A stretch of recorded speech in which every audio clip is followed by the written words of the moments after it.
Swami Vivekananda merit cum miss scholarship 2024-25 এই নিয়ে বিগত কয়েকদিনে তোমাদের প্রায় দুটোর মতো ভিডিও কিন্তু দিয়েছি। আজকে একটু নতুন আপডেট নিয়ে কথা বলবো এই বিবেকানন্দ স্কলারশিপের, যেখানে নতুন আপডেট এবং রিনিউয়াল কবে থেকে স্টার্ট হবে। পাশাপাশি ছাত্রদের অনেকের মনেই প্রশ্ন রয়েছে যে স্যার একই সাথে আমি কি বিবেকানন্দ স্কলারশিপ এবং নবান্ন স্কলারশিপের জন্য আবেদন জানাতে পারবো, পাশাপাশি স্যার একসাথে বিবেকানন্দ স্কলারশিপ এবং অন্য যে কোনো স্কলারশিপের আবেদন কি আমরা করতে পারবো, সমস্তটাই জানাবো। পাশাপাশি আরও একবার বলে দেবো কি কি ডকুমেন্টস লাগবে, কিভাবে তোমাদের সমস্ত জিনিস এখন থেকে হাতের কাছে থাকতে হবে, যাতে যখনই আবেদন শুরু হবে তোমরা যাতে নিট অ্যান্ড ক্লিনভাবে সঠিকভাবে যাতে আবেদন করতে পারো, তোমাদের আবেদন যাতে রিজেক্ট না হয় তার জন্য কি কি করণীয় আজ ভিডিওতে সমস্তটাই বলবো। তাই ভিডিওটি অবশ্যই প্রথম থেকে শেষ পর্যন্ত দেখার অনুরোধ রইল। এবং যদি চ্যানেলে নতুন হয়ে থাকো, আগামী দিনে স্কলারশিপের নিউজ তো থাকবেই অথেন্টিক্যালি, পাশাপাশি তোমাদের আমরা ক্লাস 8, 9, 10, 11, 12 সমস্ত ক্লাসের আমরা উত্তর এবং প্রশ্ন সমস্ত কিছু ফ্রি পিডিএফ সহ দিয়ে থাকি। সেই ভিডিওগুলো দেখে না থাকলে আমাদের চ্যানেলে সমস্ত কিছু রয়েছে এবং আগামী দিনে আরও অনেক ভিডিও আসবে উত্তর সহ ফ্রি পিডিএফ, সেগুলো পেয়ে যাওয়ার জন্য যদি চ্যানেলটিকে এখনও সাবস্ক্রাইব না করা হয়ে থাকে তোমাদের কাছে অবশ্যই অনুরোধ রইল চ্যানেলটিকে সাবস্ক্রাইব করে দিয়ে পাশে থাকা বেল আইকনটিকে ক্লিক করে দেওয়ার জন্য, যাতে আগামী দিনে কোনো রকমের ভিডিও এবং আপডেটস তোমাদের আর মিস না হয়। দেখো, Swami Vivekananda merit cum miss scholarship বা SVMCM স্কলারশিপ বা কেউ কেউ এটাকে বিকাশ ভবন স্কলারশিপ ভাবেও চেনে। এই স্কলারশিপটা আমাদের রাজ্য সরকার কর্তৃক দেওয়া সবথেকে বেস্ট এবং পপুলার স্কলারশিপ, কিন্তু এই স্কলারশিপ সকলে পায় না। এই স্কলারশিপের কিছু ক্রাইটেরিয়া আছে, ক্রাইটেরিয়াগুলো একটু বলে দিই আরও একবার। যারা পুরনো ভিডিও দেখেছো তারা হয়তো জানো, কিন্তু যারা প্রথমবারের মতো দেখছো আরও একবার ছোট্ট করে বলে দিই। মাধ্যমিক যদি তুমি পরীক্ষা দিয়ে থাকো, এবছর ক্লাস 11-এ পড়ছো, তাদের জন্য 60% বা তার বেশি নম্বর, অর্থাৎ 420 বা তার বেশি নম্বর যদি থাকে তাদের জন্য এই স্কলারশিপ। কিন্তু এই স্কলারশিপের দুটো পোর্শন রয়েছে, টপার, নন টপার। টপার মানে কি, যারা র্যাঙ্ক করেছে মাধ্যমিকে, যারা 1 থেকে 10-এর মধ্যে রয়েছে তাদের জন্য আলাদা পোর্টাল এবং তাদের স্কলারশিপের অ্যামাউন্টটাও বেশি। আর যারা টপারের মধ্যে নেই, 420 বা তার বেশি আছে, তাদের জন্য নন টপার স্কলারশিপ কত টাকা পাবে ভিডিওতে বলবো, এখানেই বলে দিই। আর উচ্চ মাধ্যমিক ছাত্রছাত্রীদের জন্যও কিন্তু একই ক্রাইটেরিয়া, যারা র্যাঙ্ক করেছে 1 থেকে 10-এর জন্য তাদের জন্য টপার, আর যারা র্যাঙ্ক করেনি তাদের জন্য নন টপার। এক্ষেত্রেও 60% নম্বর তোমাদের কি করতে হবে, 500-তে বেস্ট অফ 5-এর পরীক্ষা, 500-র মধ্যে 300 বা তার বেশি যারা পেয়েছে তারা এলিজিবল। রিনিউয়ালের জন্য, রিনিউয়াল কারা করতে পারবে, ক্লাস 11-এর পরীক্ষার্থীরা বা কলেজে যারা পড়ছে। কিভাবে, তোমরা যদি গত বছর মাধ্যমিক দেওয়ার পরে 60% পেয়ে থাকো এবং বিবেকানন্দ স্কলারশিপ পেয়েছো, তারাই শুধুমাত্র এবছর কিন্তু স্কলারশিপের রিনিউয়ালের আবেদন করতে পারবে। মনে হতেই পারে যে স্যার আমি গত বছর তো স্কলারশিপের ফর্ম ফিল আপ করিনি, কিন্তু এবছর ক্লাস 11-এ আমার 60% নম্বর রয়েছে, আমি কি আবেদন করতে পারবো? তার উত্তর হচ্ছে না, পারবে না। 11-এ মানেই হচ্ছে তুমি রিনিউয়াল করতে পারবে, অর্থাৎ মাধ্যমিকে তুমি অ্যাপ্লাই করেছো, তুমি পেয়েছো স্কলারশিপ 60% নম্বর থাকার দরুন, ক্লাস 11-এও তোমার 60% নম্বর আছে, তবেই তুমি পাবে, তাছাড়া কিন্তু নয়। ক্লাস 11-এ নতুনভাবে ফ্রেশ অ্যাপ্লিকেশান করা যায় না, ক্লাস 11-এ শুধুমাত্র রিনিউয়াল করা যায়। তোমার এই অ্যাপ্লিকেশান আইডি পাসওয়ার্ড দিয়ে তোমাকে আবার 11-এর মার্কশিট দিয়ে রিনিউয়াল করতে হবে। এখানেই বলে দিই, 11-এর রিনিউয়ালের জন্য বিভিন্ন স্কুলে বিভিন্ন রকমের পদ্ধতি থাকে রেজাল্টের। কোনো স্কুলে 6টা সাবজেক্টের নম্বরই দেওয়া হয়, কোনো স্কুলে আবার 5টা সাবজেক্ট।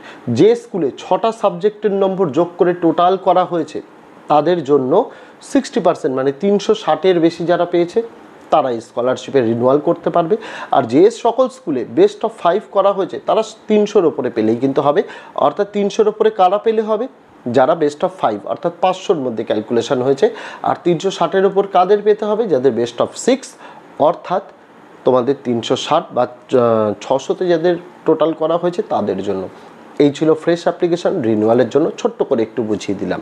এবার বলি, যারা ফ্রেশ অ্যাপ্লিকেশান করবে এবছর তাদের কি কি ডকুমেন্টস রাখতে হবে।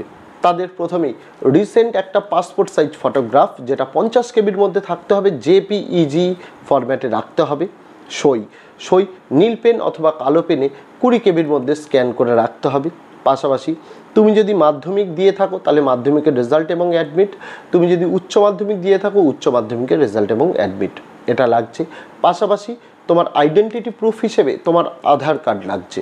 পাশাপাশি তুমি মাধ্যমিক ক্যান্ডিডেটস দিয়ে থাকো বা উচ্চ মাধ্যমিক পরীক্ষা দিয়ে থাকো, যদি জন্ম সার্টিফিকেট বা date of birth proof, age proof হিসেবে তুমি যদি মাধ্যমিকের অ্যাডমিট দাও, সেক্ষেত্রে বোথ তুমি মাধ্যমিক পরীক্ষার্থীও হও কেন বা উচ্চ মাধ্যমিক ক্যান্ডিডেট হও কেন, তোমাকে কিন্তু মাধ্যমিকের অ্যাডমিট সেক্ষেত্রে শো করতে হবে। যদি তোমার কোনো কাস্ট সার্টিফিকেট থাকে, SC ST OBC সার্টিফিকেট থাকে, সেটাও তোমার লাগবে। পাশাপাশি যে মার্কশিট আর অ্যাডমিট বললাম সেটা।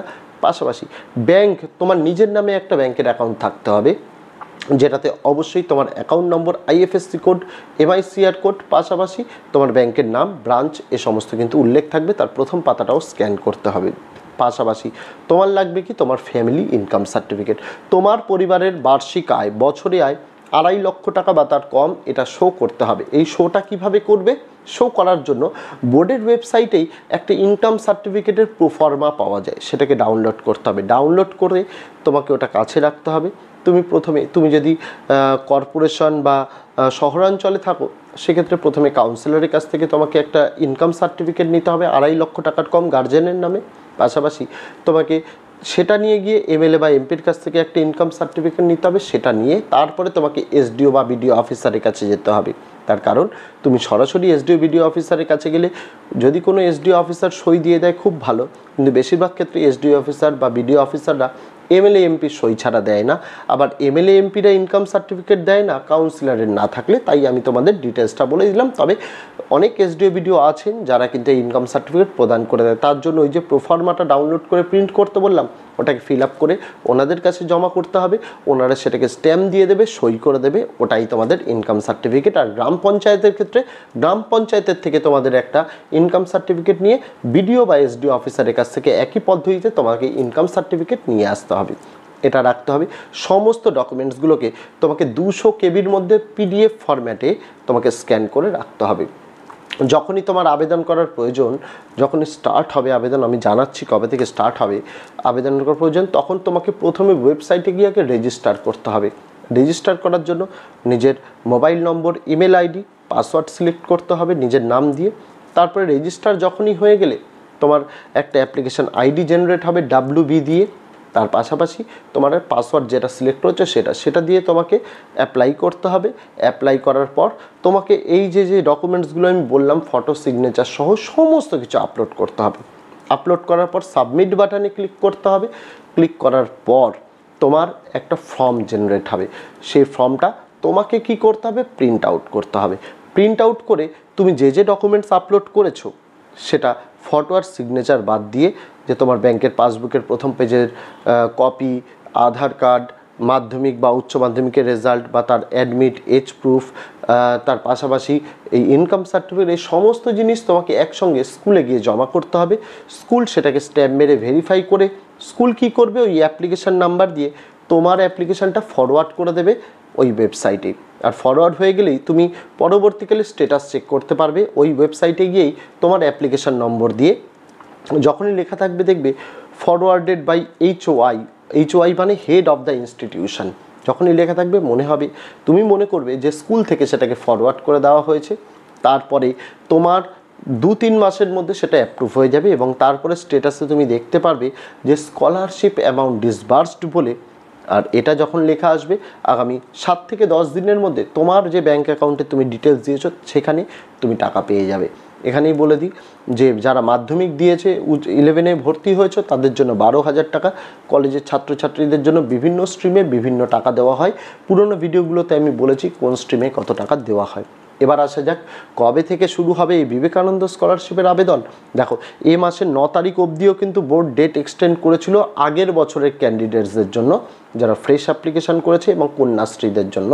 তাদের জন্য 9ই আগস্ট শেষ সীমা ছিল, সেটা চলে গেছে। তবে রিনিউয়ালের জন্য এখনও কিন্তু কোনো লাস্ট ডেট দেওয়া হয়নি। যদি গত বছর ক্লাস 11 দিয়ে থাকো, কেউ আবেদন না করে থাকো বা ইনকাম সার্টিফিকেটে কোনো সমস্যা থাকে, তারা কিন্তু আরও একবার রিনিউয়ালের জন্য আবেদন করতে পারো। কোনো সময়সীমা বেঁধে দেওয়া হয়নি। যেটা মনে করা হচ্ছে আগামী মাস অর্থাৎ সেপ্টেম্বর মাসের প্রথম সপ্তাহে এবছর 2024-25-এর ছাত্রছাত্রীদের জন্য নতুন ওয়েবসাইটের SBMCM ভার্সন 5 খুলে যাবে এবং সেখানে ছাত্রছাত্রীরা আবেদন করতে পারবে এবং যা যা জিনিস বললাম এগুলো হাতের কাছে রেখে যদি ঠিকঠাকভাবে আবেদন করো তোমার স্কলারশিপ খুব তাড়াতাড়ি অ্যাপ্রুভ হয়ে যাবে এবং খুব তাড়াতাড়ি তুমি টাকাও কিন্তু পেয়ে যাবে। তো এই ছিল বিবেকানন্দ স্কলারশিপের লেটেস্ট আপডেট, যেটা অনেকে জিজ্ঞাসা করছিলে সেটা জানালাম। পাশাপাশি অনেকে কোশ্চেন করেছিল যে স্যার বিবেকানন্দ স্কলারশিপ এবং নবান্ন স্কলারশিপ এই দুটো কি একসঙ্গে পাওয়া যাবে?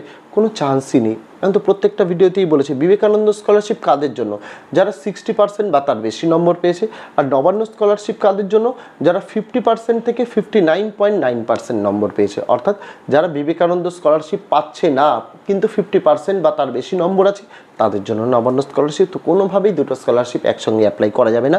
শুধু এটা নয়, বরং তুমি যদি অন্য কোনো সরকারি স্কলারশিপের জন্য এলিজিবল হয়ে থাকো তুমি আবেদন করতে পারবে না, তোমার আবেদন কিন্তু ক্যান্সেল হয়ে যাবে।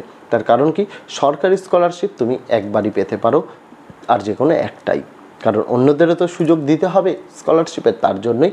তবে তুমি চাইলে সরকারি স্কলারশিপে আবেদন করার পর সেটা অ্যাপ্রুভ হয়ে যাওয়ার পর তুমি অন্য কোনো বেসরকারি স্কলারশিপেও কিন্তু আবেদন করতে পারো, এটা কিন্তু করা যায়।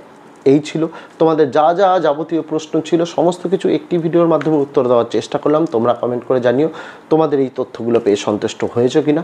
তবুও যদি কারোর মনে কোনো প্রশ্ন থাকে অবশ্যই সেটা কমেন্ট করে জানাতে ভুলো না। তো দেখা হচ্ছে তোমাদের সঙ্গে আগামী দিন অন্য কোনো বিষয় অন্য কোনো ভিডিও নিয়ে। ততদিন সকলে ভালো থেকো, সুস্থ থেকো।